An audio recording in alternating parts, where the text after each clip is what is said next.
First of all, I hope everybody's all right. I heard there was an issue. I don't have the details of it, but I hope everybody is all right. First of all, I want to thank you guys for coming out and covering Penn State football like always. I want to thank the fans. We had a great crowd, 110,830, second largest, that's what I'm talking about. Second largest crowd in Beaver Stadium history. That was awesome.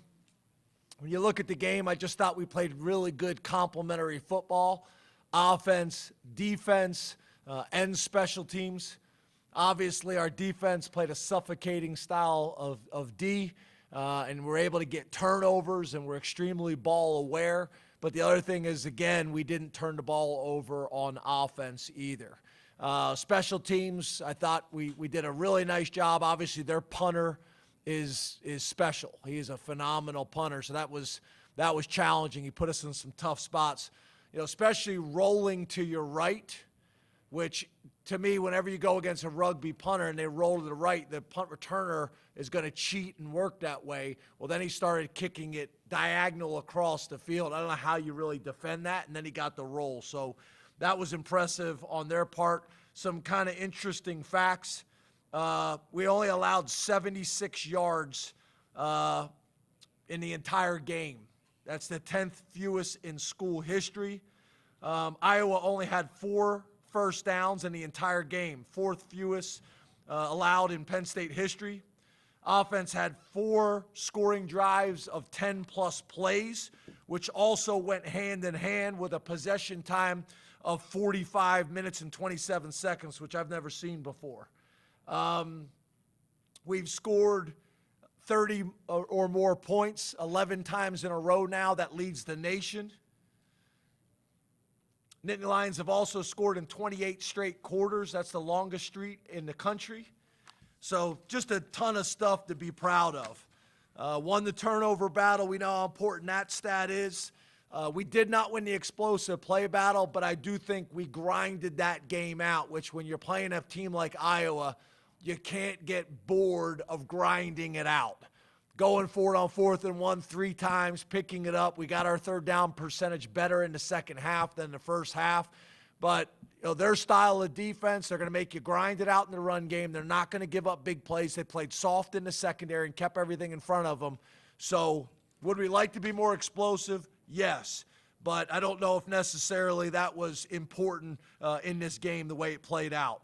We won the third down battle. We won the sack battle. Again, our defensive line's doing a great job. We had 3 sacks and a ton of pressures. Not a whole lot of people talk about our offensive line. Did not give up any sacks.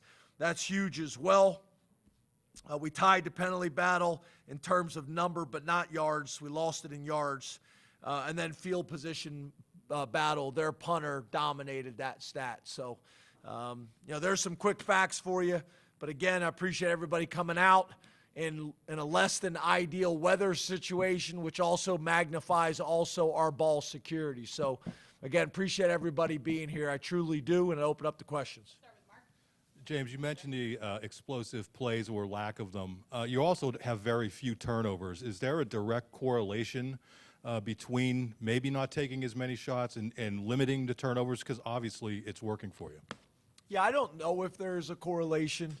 I do think we're doing a really good job of respecting the ball in general. We talk about the ball being the program.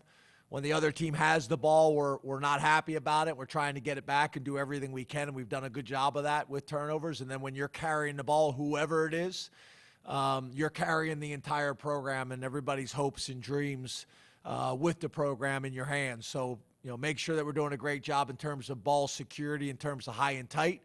But then also in terms of decision-making at the quarterback position, O-line protection of the quarterback's blind side, all those things factor into ball security. So I'm real proud of that. The correlation between the explosive plays, I don't know if there's necessarily that, but I'm pleased with how we're playing overall. I did think we got better this week, and it's something to build on for next week.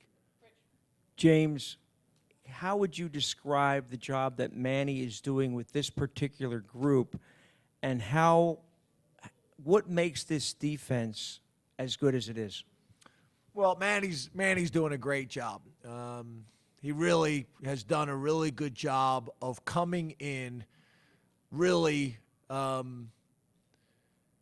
embracing our culture and how we do things, but also bringing a perspective on his own as well.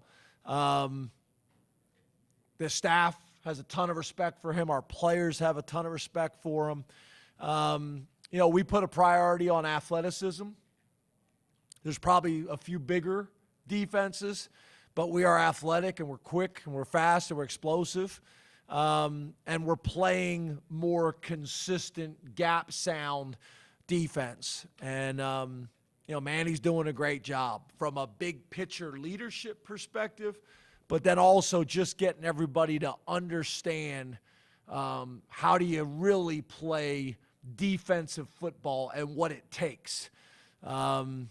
So obviously we're doing some pretty good things, and I think Mike's doing a great job on offense. I think Manny's doing a great job on defense, and we just got to continue building it. And obviously the assistant coaches are doing a great job in terms of reinforcing the overall plans. But Manny's done a great job, and we're fortunate and blessed to have him and his family here with us. James, you've mentioned a few times your ability on defense to go late in the games and to even when you put in the backups or even third strings to finish strong. Personnel standpoint, where is this Penn State defense based on the decade of defenses you've had? Obviously, Manny doing a great job leading the group, but from a personnel spot, the players you've assembled, is this the deepest bunch that you've had at any point? Yeah, I think I've kind of already stated that in the preseason that our depth is better than I remember it at any point since I've been here, which is allowing us to play a ton of guys and keep guys fresh. It's also going to help us in fourth quarters. It's going to help us late in the season. I thought it was better this week where we were able to get the backups in there, and they still held the shutout. Offensively, those guys got some reps. It was a shame because of the penalty. I think that unit would have had a chance to score there without the 15-yard penalty for hands to the face on a pancake block, which was the right call. But yeah, I think our depth is better, and it's only getting better because we continue to play a ton of guys. Coach, you mentioned the better third down efficiency in the second half, and I think most of your points, yards, average per play went up across the board in the second half. What do you think changed offensively between the first 30 minutes and the second that allowed you guys to obviously keep scoring? Yeah, I think a couple things. I think obviously being able to get in there at halftime and talk through some things as a staff, halftime adjustments. I think, we did a good job of that this week. Again, I thought we were able to stay on schedule. You look at the two biggest stats of playing an Iowa team, first down efficiency for both sides. Our offense's efficiency, our defense's efficiency, getting them off schedule. We were able to stay on schedule for the most part. We were able to get them off schedule. That was a big stat. The other one was the middle eight. We put a huge emphasis on the middle eight to be able to come out and get those points by deferring the initial coin toss and then go down and get some points there to start the half. That was big. So I think our kids settled down. I think we got a pretty good idea of what they did well. And then I thought Mike did a really good job of calling the game and not getting bored against an Iowa defense who's damn good, and not get bored of the plays that were consistently getting us 5 and 6 yards and coming back to them. Don't get bored with them. Keep coming back to them until they've proven they can stop them. You mentioned having those kind of pet plays throughout a game. How important is it to find those things early in a game, and when did you feel like you found those plays? Yeah, I think, we started to kind of get some of them in the second quarter, and then what I try to do on the headset, is really kind of remind Mike of things like that. I think I always appreciated that when I was an offensive coordinator. Take a shot here, run the ball here. Mike, they haven't stopped these two plays. Let's get back to them. But Mike's doing a really good job. I think Ty Howell's been a really good voice in the box with him as well. But Mike's doing a really nice job, and really the whole staff is. So, that's I would say probably in the second quarter, and then we kind of kept going back to those things in the second half. Coach, I was going to ask you about Coach Yursich and his evolution from when he started with all the quick passes, but you've kind of hit on that a lot, so let's switch to Drew Aller.